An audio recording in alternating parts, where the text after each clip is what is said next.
TESDA Camarines Sur may na-identipikar ng mga industriya na dapat tutukan para masimbagan ang job mismatch sa probinsya sa lalo kan senior high school graduates. Pag-akomodar kan mga imbeltong industriya sa mga senior high school graduate, hagad man kan ahensya. Uyan report ni Jessica Kalinog.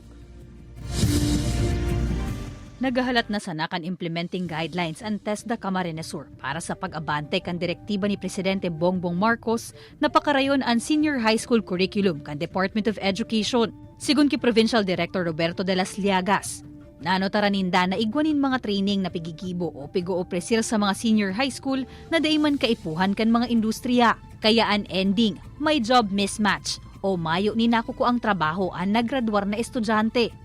Sa Camarines Sur, sektor kan turismo, construction, asin ICT ang kaipuhan na pakusugon, asin iniman ang laom kan TESDA Camarines Sur na may laog sa curriculum.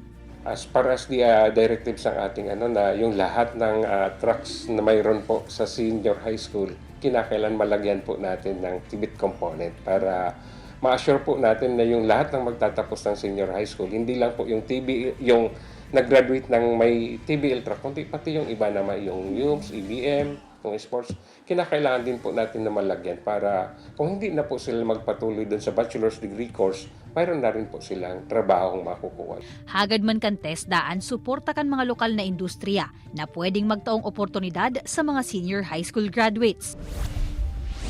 Sindaleya asindon kan Pili Camarines Sur, nahihiling ang posibilidad na magpikliwat ang demand sa turismo, kaya pigi-isipan nindang magdagdag nin mga empleyado. Bukas man subuot sindang mag-akomodar nin mga senior high school graduate. If they have the enthusiasm for the industry, then definitely it's good to take high school graduates. They're still heavily into learning, so that you can mold them into the way of the business. They are more aware of what's really happening, especially in technology and the social media, so they are more into it.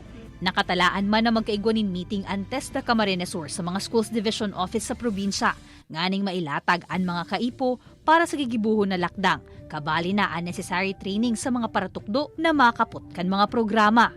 Kaibanan si Jovel Obiso, Jessica Kalinog, Balitang Bicolandia.